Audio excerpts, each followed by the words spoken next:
اس آیت میں اللہ تعالیٰ بتا رہے ہیں کہ ہم نے انسان اور جنات میں سے شیاطین بنائے ہیں جو انبیاء کے دشمن ہیں، وہ بعض کو وحی بھیجتے ہیں۔ یوحی، لفظ یوحی آ گیا نا، وحی۔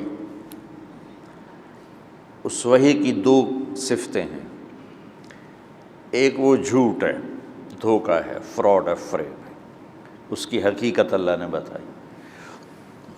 دوسرا، اس میں شیطان کا طریقہ کار بتایا کہ شیطان اپنی غلط بات کو بہت خوبصورت پیش کرتا ہے، زخرف القول، اپنی بات کو بڑے سلیقے سے خوبصورت بنا کے۔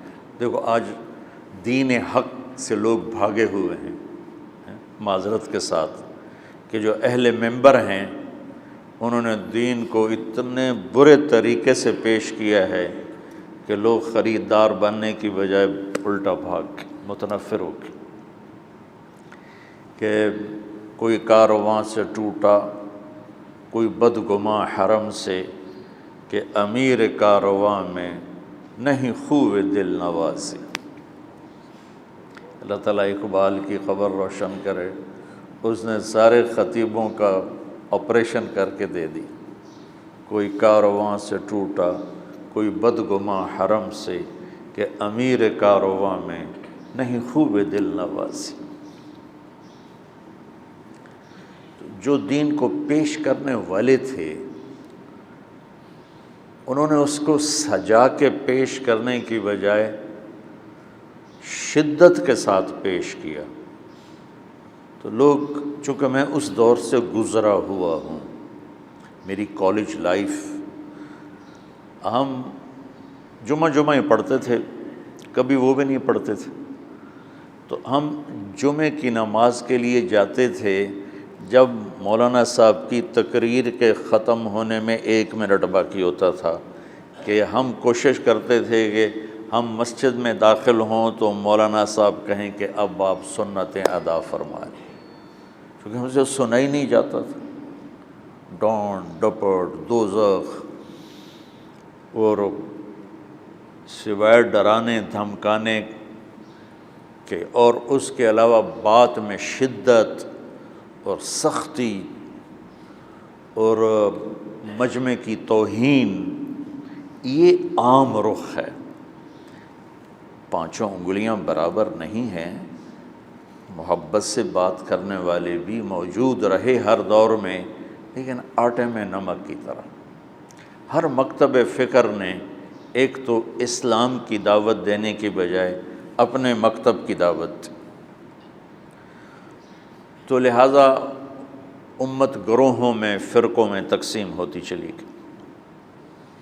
تو شیطان کو اللہ تعالیٰ بتا رہا ہے کہ یہ سلیقہ ہے کہ وہ اپنی بات کو بہت خوبصورت کر کے پیش کرتے، لوگ خریدار بن جاتے۔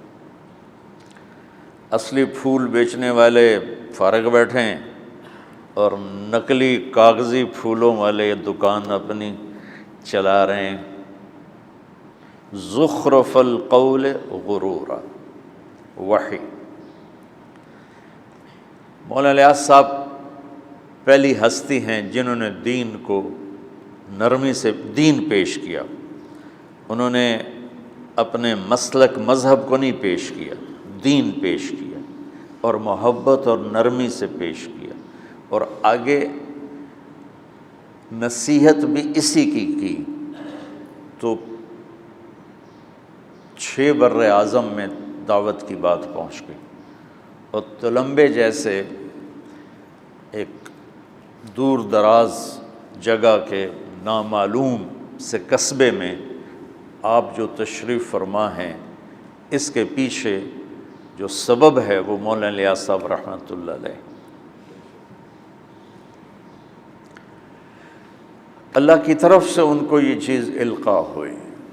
اگر وہ رواجی طریقے پر چلتے تو یا مدرسہ بناتے یا خانقاہ بناتے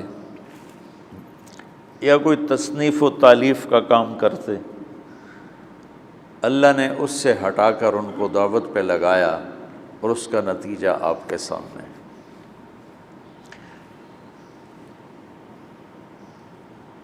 تو حق کیسے پھیلتا ہے؟ اس کی ابتدا بھی وحی سے ہے۔ انا اوحینا الیک کما اوحینا الی نوح والنبیین من بعدہ، میرے محبوب جیسے ہم نے نوح پر وحی کو اتارا ایسے ہی آپ پر بھی وحی کو اتارا۔ تو حق ہو یا باطل ہو، ابتدا دونوں کی وحی سے ہو رہی ہے۔ باطل کی وحی جھوٹی ہے، پیش کرنے والے بڑے زبردست خطیب ہیں، وہ بڑے خوبصورت انداز میں پیش کرتے ہیں، لوگ جھوٹ کے خریدار بن کے۔ تو حق کی وحی کی کیفیت کیا ہے، باطل کی وحی کیا ہے؟ غرورا، اور حق کی وحی کیا ہے؟ وَبِالْحَقِّ أَنزَلْنَاهُ وَبِالْحَقِّ نَزَلَ وَهُوَ الْحَقُّ مِنْ رَبِّهِمْ ذَلِكُمُ اللَّهُ رَبُّكُمُ الْحَقُّ فَمَاذَا بَعْدَ الْحَقِّ إِلَّا الضَّلَالُ فَأَنَّىٰ تُصْرَفُونَ۔ حق حق حق کو اللہ نے ایسے دھماکے کے ساتھ پھاڑا ہے اور پیش کیا ہے کہ دماغ کی ساری چولیں ہلا دی ہیں۔ حق حق حق، بالحق انزلناہ، ہم تیرے رب کی وحی حق کے ساتھ اتری، بالحق نزل، اور اس میں کوئی چیز داخل نہیں ہوئی، اسی حق کے ساتھ اتر گئی۔ وَهُوَ الْحَقُّ مِنْ رَبِّهِمْ، جس پہ اتری، یہ ہوا ضمیر کا مرجع اللہ کے نبی ہیں، ہوا ضمیر کا مرجع اللہ کے نبی ہیں، جس پر اتری وہ بھی حق ہیں۔ اتارنے والا جو ہے وہ ذالکم اللہ ربکم الحق، وہ بھی حق ہے۔ فماذا بعد الحق الا الضلال، اتنے واضح حق کو چھوڑنے کے بعد پھر گمراہی کے سوا کیا بچے گا؟ میری بات سمجھ میں آ رہی؟ آپ چلے پہ جا رہے ہیں، میں چاہتا ہوں آپ بصیرت کے ساتھ جائیں۔ ناگواری فطری چیز ہے، جی چاہے گا گھر جاؤں، اس پر کوئی پابندی نہیں، اسی پر تو اجر ہے، لیکن آپ بوجھل دماغ سے جائیں اور پریشر میں جائیں، یہ مجھے پسند نہیں۔ میں چاہتا ہوں آپ شرح صدر کے ساتھ جائیں۔ اس لیے مولانا الیاس صاحب فرمایا کرتے تھے رحمۃ اللہ علیہ کہ میری وجہ سے تبلیغ کا کام نہ کرو، ورنہ جب میں مر جاؤں گا تو چھوڑ دو گے۔